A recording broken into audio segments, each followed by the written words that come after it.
Mi familia me robó $150 para la boda de mi hermana, pero cuando los demandé, perdieron su casa, y yo conseguí el dinero para iniciar mi empresa de ensueño que ellos nunca apoyaron.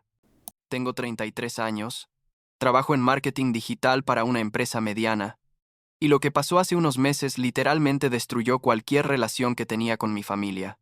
Supongo que debería empezar por el principio, cuando éramos niños, porque ahí es donde realmente empezó todo este desastre, aunque en ese momento yo no lo veía tan claramente como lo veo ahora.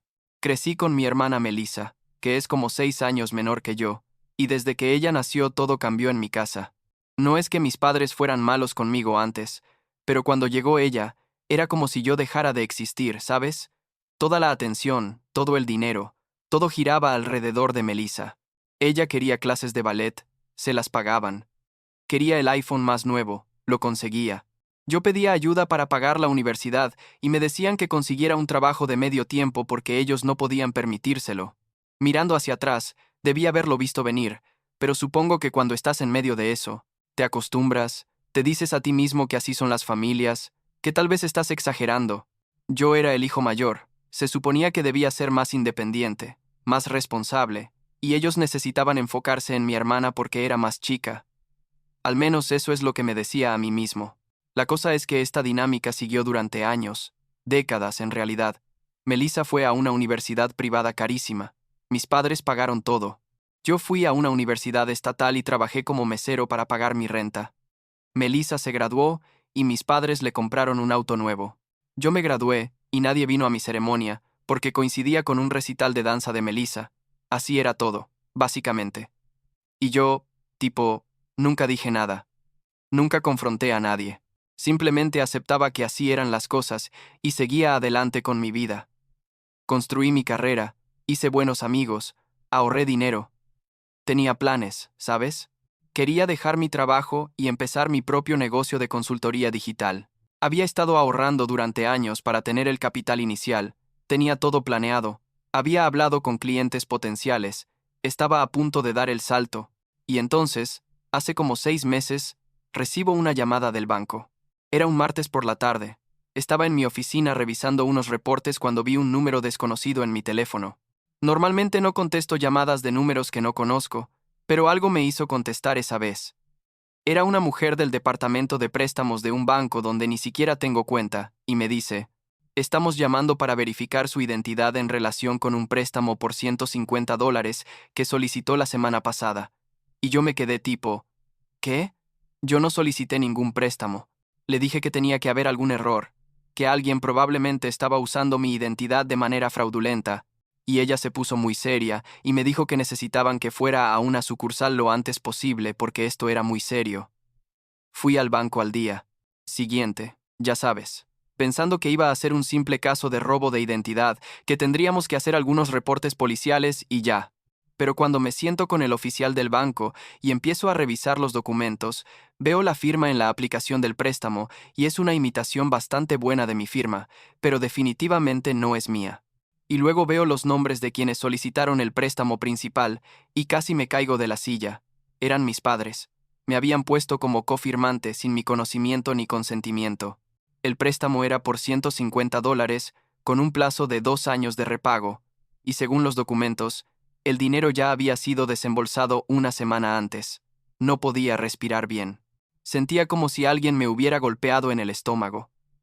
Le pregunté al oficial para qué era el préstamo, y él revisó los documentos y me dijo que según la aplicación era para gastos de boda. Y ahí fue cuando todo empezó a tener sentido de la peor manera posible. Melissa se había comprometido hacía como 6 meses con un tipo llamado Kevin, un chico de buena familia que trabajaba en finanzas. Y aparentemente mis padres habían decidido que su princesita merecía una boda de ensueño, que costara más de lo que yo gano en 2 años, y habían decidido que yo iba a ayudar a pagar por ella sin siquiera preguntarme. Lo que más me dolió, y todavía me duele cuando lo pienso, es que ni siquiera me habían invitado a la boda. No había recibido ninguna invitación, ninguna llamada, nada. Mi propia hermana se iba a casar y yo iba a enterarme por Facebook o algo así, mientras tanto yo estaba literalmente pagando por su fiesta. O sea, ¿puedes creerlo? No era suficientemente importante para estar en su día especial, pero sí era suficientemente importante. para firmar como codeudor de un préstamo masivo que podría arruinar mi vida financiera. Salí del banco con copias de todos los documentos y fui directo a la casa de mis padres. No llamé antes, no envié mensaje, simplemente aparecí. Mi padre abrió la puerta, y cuando me vio con la carpeta de documentos en la mano, su cara cambió completamente. Creo que supo inmediatamente por qué estaba ahí. Mi madre estaba en la sala y cuando entré y tiré los documentos en la mesa de café, ella ni siquiera trató de fingir sorpresa. Simplemente se quedó ahí sentada, viéndome con esta expresión de tipo, ¿y qué vas a hacer al respecto? Les pregunté cómo pudieron hacerme esto. ¿Cómo pudieron literalmente cometer fraude usando mi identidad, comprometer mi futuro financiero, poner en riesgo todo por lo que había trabajado durante años y ni siquiera tener la decencia de preguntarme primero? Y mi padre, sin ningún remordimiento, me dijo que era mi deber como familia ayudar a mi hermana en su día especial, que ellos habían agotado sus ahorros y líneas de crédito y necesitaban mi ayuda, que yo era egoísta por no querer contribuir a la felicidad de mi hermana. Literalmente me dijo, egoísta, cuando ellos habían falsificado mi firma y cometido un crimen federal. Les dije que esto no era una contribución voluntaria, que esto era fraude, que lo que habían hecho era ilegal y que podían ir a prisión por esto. Mi madre empezó a llorar y a decir que yo siempre había sido resentido con Melissa, que nunca podía estar feliz por ella, que era un hermano terrible, y ahí fue cuando algo se rompió dentro de mí. Todos esos años de ser invisible, de ser el segundo plato, de tragarse la injusticia y decirse a sí mismo que no importaba, todo salió a la superficie. Les grité cosas que había guardado por años. Les dije que habían sido padres terribles conmigo, que me habían ignorado y menospreciado toda mi vida, que nunca me habían tratado ni remotamente igual que a Melissa. Mi padre me dijo que me fuera de su casa si iba a faltarles el respeto de esa manera. Me fui. Pero antes les dije que tenían 24 horas para conseguir el dinero y pagarle al banco el préstamo completo más cualquier interés acumulado, o iba a proceder legalmente contra ellos. Mi padre se rió y me dijo que no tenían ese dinero, que era obvio, por eso habían sacado el préstamo. Le dije que entonces deberían haber pensado en las consecuencias antes de cometer fraude. Cuando llegué a mi casa, revisé los términos del préstamo más detalladamente. El plazo de repago era de 2 años, con pagos mensuales de casi $6.5. Como cofirmante, yo era igualmente responsable de esos pagos. Si mis padres no pagaban, mi crédito se destruiría. Pero más que eso, ese préstamo completamente mataba mis planes de iniciar mi negocio.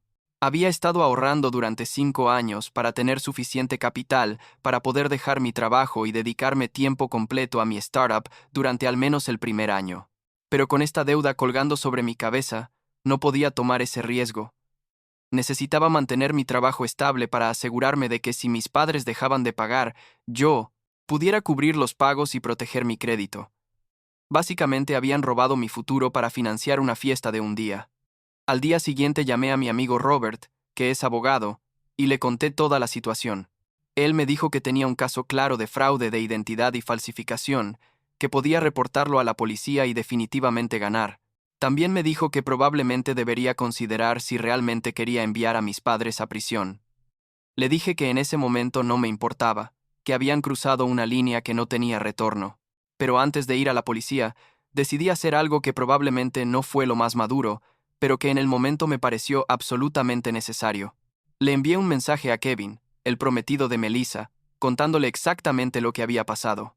Le expliqué que mis padres habían cometido fraude usando mi identidad para pagar por su boda, que yo no tenía idea de estos planes, y que él merecía saber qué tipo de familia estaba a punto de unirse a la suya. También le envié mensajes a sus padres, porque los había conocido brevemente en una cena familiar meses atrás, antes de que todo esto explotara.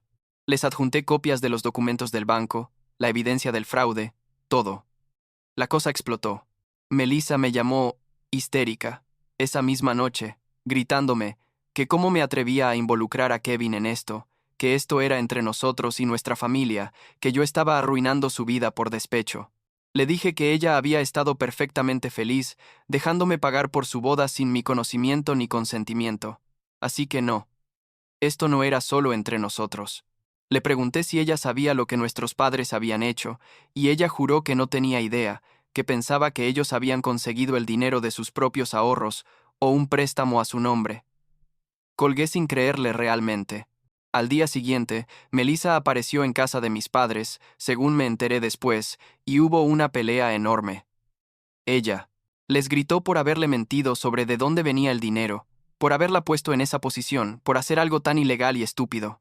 Mis padres trataron de justificarse diciendo que lo habían hecho por ella, por su felicidad, y ella supuestamente les dijo que ella nunca les había pedido que cometieran un crimen. No estuve ahí, así que no sé exactamente qué pasó. Pero Melissa me llamó esa noche llorando y pidiéndome que por favor no involucrara más a Kevin en esto, que ella no sabía nada, que no era justo que su relación sufriera por lo que nuestros padres habían hecho. Le dije que lo pensaría, pero que necesitaba que entendiera que lo que nuestros padres habían hecho no era solo una mala decisión financiera o un malentendido familiar. Era un crimen que literalmente podría destruir mi vida. Ella dijo que lo entendía, que estaba furiosa con ellos también. Le dije que si realmente no sabía nada, entonces, tal vez podíamos encontrar una manera de resolver esto, sin que ella saliera tan lastimada, pero que iba a proceder legalmente contra nuestros padres de todas formas. 3 días después, Kevin rompió el compromiso. No por el fraude en sí, según me enteré, sino porque cuando confrontó a Melissa sobre todo esto, ella finalmente admitió que sí sabía de dónde venía el dinero. No sabía los detalles específicos de que me habían puesto como cofirmante sin mi consentimiento, pero sabía que nuestros padres estaban sacando un préstamo grande y que yo estaba involucrado de alguna manera. Kevin se sintió traicionado porque ella le había mentido cuando él le preguntó inicialmente, y su familia estaba horrorizada por toda la situación. La boda se canceló y Melissa me culpó completamente. Una semana después del compromiso roto, Melissa apareció en mi departamento. Eran como las 10 de la noche. Yo estaba en pijama viendo Netflix y tratando de no pensar en todo este desastre. Cuando abrí la puerta, ella estaba ahí parada con los ojos hinchados de llorar, y por un segundo sentí lástima por ella, pero entonces empezó a hablar, y toda esa lástima desapareció. Me dijo que toda su vida se había arruinado por mi culpa, que Kevin se había ido, que sus amigos la estaban juzgando, que la familia de Kevin estaba diciendo cosas horribles sobre ella. Y entonces, y esto es lo que realmente me dejó sin palabras, admitió que la pelea con nuestros padres había sido completamente actuada, que ella sí sabía desde el principio que me habían puesto como cofirmante sin mi permiso, que cuando nuestros padres le dijeron el plan, ella pensó que yo simplemente aceptaría, porque, en sus palabras, eso es lo que siempre hago, simplemente acepto las cosas y sigo adelante. Pensó que tal vez me quejaría un poco, pero que al final pagaríamos el préstamo juntos y ella tendría su boda de ensueño.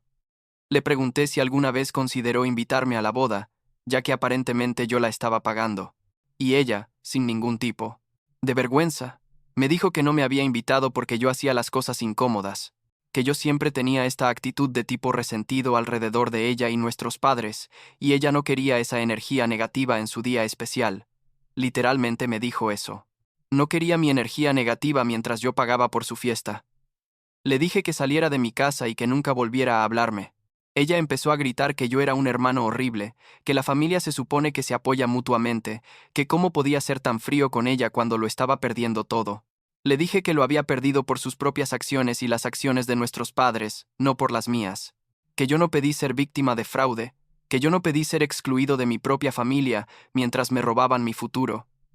Cerré la puerta en su cara mientras ella seguía gritando en el pasillo. Los siguientes meses fueron legalmente complicados. Robert me ayudó a navegar todo el proceso. Mis padres, finalmente, aceptaron un acuerdo fuera de corte. No voy a entrar en todos los detalles porque hay acuerdos de confidencialidad involucrados, pero digamos que ellos están pagando una suma sustancial que cubre no solo el préstamo completo, sino también daños, mis honorarios legales, y compensación por el estrés y el impacto en mis planes de negocios. El banco retiró mi nombre del préstamo, y mis padres quedaron como los únicos responsables de la deuda restante que el acuerdo no cubrió. Melissa se mudó a Colorado como una semana después de que Kevin rompió con ella. Supuestamente consiguió un trabajo allá, pero creo que realmente solo quería alejarse de todo el drama y de las miradas de la gente que conocía aquí. No hemos hablado desde esa noche en mi puerta. Ella me envió un mensaje como 2 meses después, diciendo que nuestros padres estaban devastados y que cómo podía vivir conmigo mismo sabiendo que había destruido nuestra familia. No le respondí. Bloqueé su número. Mis padres, bueno, no los he visto ni hablado con ellos desde antes del acuerdo legal. Su abogado manejó todo. Escuché por ahí que tuvieron que vender su casa y mudarse a un apartamento más chico para poder manejar la deuda y el acuerdo. Parte de mí siente algo por eso, supongo, pero la mayor parte de mí simplemente no puede encontrar la compasión. Ellos tomaron una decisión consciente de cometer un crimen contra mí, su propio hijo, sin un segundo de duda aparentemente, y lo hicieron para beneficiar a su hija favorita, que ni siquiera me consideraba lo suficientemente bueno para estar en su boda. La cosa es que el dinero del acuerdo cambió todo para mí. Renuncié a mi trabajo hace 2 semanas. Empiezo oficialmente mi negocio de consultoría la próxima semana. Tengo ya 3 clientes confirmados y estoy en conversaciones con otros 5. Tengo suficiente capital para vivir cómodamente durante al menos 2 años mientras construyo la empresa, más de lo que había ahorrado originalmente. En cierto sentido, mi familia involuntariamente me dio exactamente lo que necesitaba para perseguir mi sueño, solo que de la manera más traumática y destructiva posible. ¿Me siento culpable? A veces. Hay noches en las que no puedo dormir pensando en que mis padres están en un apartamento chico, lidiando con deudas masivas en su vejez. Hay momentos en los que veo fotos viejas de cuando Melissa y yo éramos niños, y me pregunto si las cosas podrían haber sido diferentes. Pero luego recuerdo que ellos falsificaron mi firma, que cometieron fraude, que estaban completamente dispuestos a arruinar mi vida financiera y mis sueños sin pensarlo 2 veces. Y cualquier culpa se evapora bastante rápido. Un amigo me preguntó hace unos días si alguna vez consideraría reconciliarme con ellos, si tal vez en unos años podríamos encontrar una manera de ser familia otra vez. Le dije que honestamente no lo sé. Parte de mí piensa que tal vez cuando sea mucho mayor, cuando todo esto sea agua bajo el puente, tal vez podamos tener algún tipo de relación superficial, tipo vernos en Navidad y actuar civilizadamente. Pero otra parte de mí, la parte que todavía siente esa traición profunda en el pecho cuando pienso en todo esto, dice que algunas cosas no se pueden perdonar, que algunas líneas una vez cruzadas simplemente destruyen cualquier posibilidad de regresar. Lo que sí sé es que estoy mejor sin ellos en mi vida ahora mismo. Me siento más libre de lo que me he sentido en años. No tengo que preocuparme por ser suficiente para gente que nunca me iba a ver como suficiente de todas formas. No tengo que ver cómo mi hermana recibe todo mientras yo recibo migajas, y se supone que debo estar agradecido por ellas. No tengo que fingir que somos una familia feliz cuando claramente nunca lo fuimos, al menos no una donde yo era un miembro igual. Hace una semana estaba organizando mis papeles para la nueva empresa, y encontré una foto vieja de un cumpleaños. Mío, creo que cumplía 12 años. Estaba con mis padres y Melissa, que tenía como 6 en ese entonces. Todos estábamos sonriendo. Me quedé viendo esa foto por un rato largo, tratando de recordar cómo se sentía ser ese niño, que todavía creía que sus padres lo amaban igual que a su hermana, que todavía tenía esperanza de que algún día lo verían realmente. Guardé la foto de vuelta en la caja. No la tiré, pero tampoco la puse en ningún lugar visible. Supongo que eso resume bastante bien cómo me siento sobre todo esto ahora.